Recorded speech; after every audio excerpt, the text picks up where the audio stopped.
waxay noo tahay sharaf iyo karaamo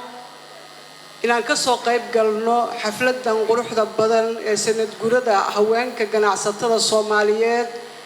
oo ay soo agaasintay walaashay Xirsiyo oo runtii door weyn ka soo qaadatay isku dubaridka horumarinta iyo dhiirigelinta haweenka ganacsatada Soomaaliyeed waxaan aad ugu hambalyeeynaa haddii aan nahay gabdhaha Soomaaliyeed ururada haweenka Soomaaliyeed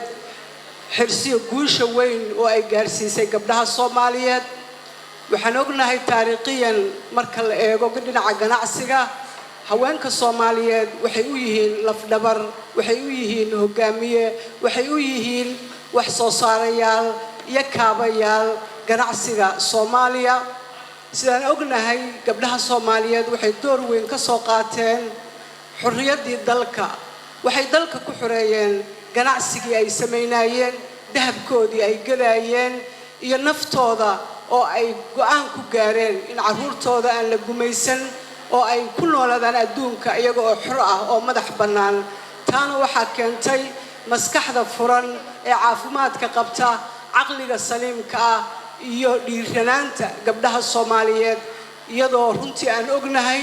doorkii kale oo ay qaateen markii dalku burburay inay gacan kasta ugu adeegayeen ummadda Soomaaliyeed ganacsiga ay gacan ku wadeen gacan ay odaga ku dhaqaaleynayeen gacan ilmaha ay ku korinayeen gacan waalidka iyo ay ugu adeegayeen mujtamaca gacan ay ku daafacayeen dadka iyo dalka gacan ay ku dhagayeen dhaawaca ay isu geysanayeen gacanna ay uga shaqaynayeen sidii ay u heshiin lahaayeen ragga Soomaaliyeed oo shaydaan ku duufsaday ama uu majara habaabiyay inta kadib waxaan qabnaa waxa Soomaaliya maanta ay haysato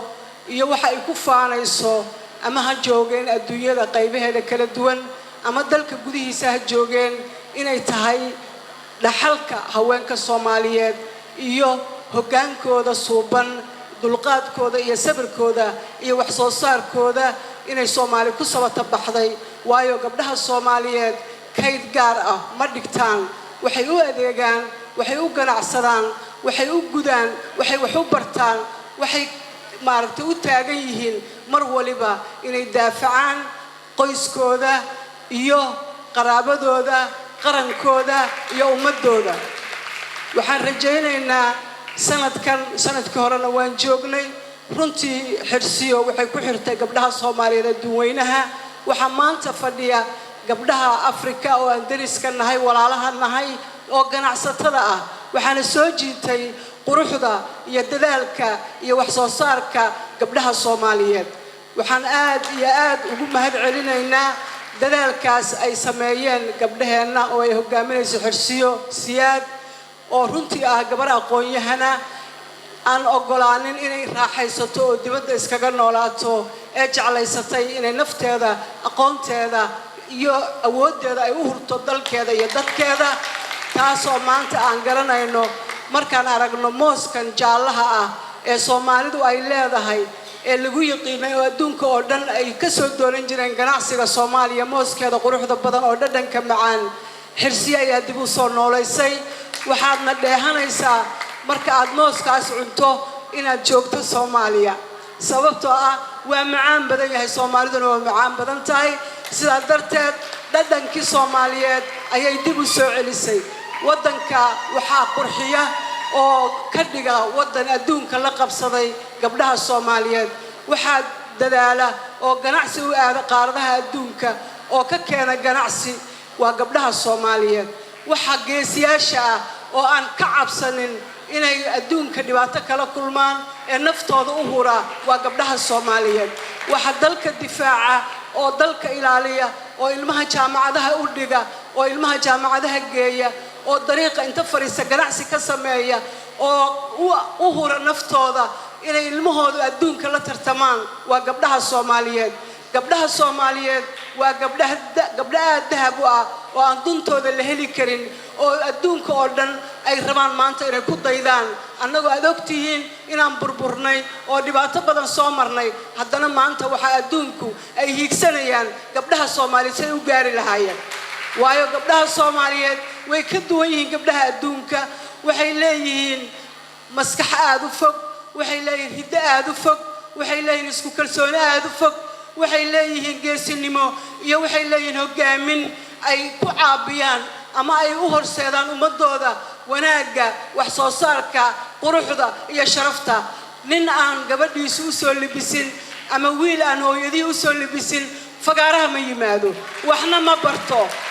adduunka maanta waxay daba socdaan gabdhaheena waayo adaygooda iyo isku kalsoonidooda wax la goyn kara maaha qaarad kasta oo adduunka ah haddii aad tagto kama helaysid gabadha Soomaaliyeed oo kale waxay soconaysaa hadday doonto habeenkii waxay soconaysaa maalintii oo dhan waxay shaqaynaysaa 24 saac haddana ma tiraahdo mana daasho mana eed sheegato ilaa ay maanta soo gaarsiiyaan gabdhaha Soomaaliyeed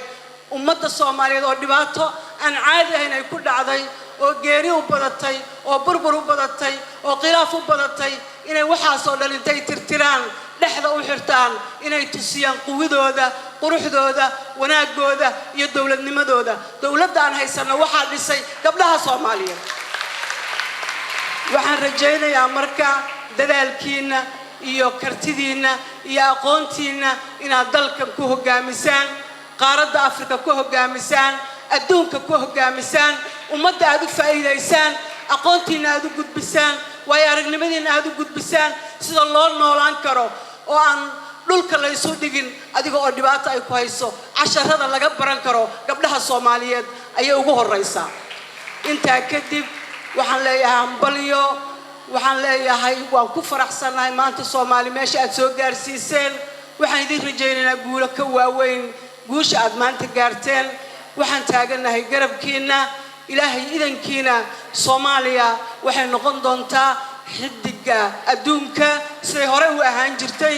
waana gaaraynaa hiigsigeena fog iyo hiigsigeena gaaban intaba waxaan maanta aan ka marxaati kacaynaa maalinba maalinta ka dambaysa in ummaddu ay sii galayso iftiin iyo horumar iyo wanaag taasoo ay ka dambeeyaan gabdhaha Soomaaliyeed ama ay Soomaaliya ay tahay salka ay ku fadhido gabdhaha Soomaaliyeed haddii ayna Soomaaliya gabdhahan dhali lahayn oo gabdhahan aysan jiri lahayn Soomaaliya ma jirteen Soomaaliya ha noolaato Soomaaliya ha guulaysato ganacsiga gabdhaha Soomaaliyeed ha guulaysto maanta qani ayaan nahay waxaan leenahay adduunka nimcada taala nimcada ugu badan ayaan leenahay waxaan u baahanahay marka inaan nimcadeennana ka shaqaysano adduunkana aan wax la qabanno oo dhibaatada adduunka taala aan wax ka xalino annaga teena waa xalisanay wax yar oo noo dhimanna way dhamaanayaan intii gacan nagu siisana abaal aan haynaa Soomaaliyana waxaan u rajaynaynaa next president inuu noqdo gabar Soomaaliyeed insha Allah ta'ala Soomaaliya waa guulaysatay waana horumartay inta laga sii dhawaado dhalinyarada Soomaaliyeedna waxaan leenahay dadaalkiina iyo aqoontiina waxbarashadiina iyo wax soo saarkiina badiya ganacsigu waa xadaarad fog waa xadaarad dheer waxaan leenahay ilaa xabsi shuud iyo waxaan haysanaa waagi Puntland Soomaaliya loo yiqiinay oo ganacsiga laga sameeyay gabdhaha Soomaaliyeed ay hogaaminayeen waa qarniyo marka dhaxalka iyo waxaan ka helnaayayaasheen iyo awoowayaasheen ayaan adduunka kula noolaanaynaa annagoo jabnayna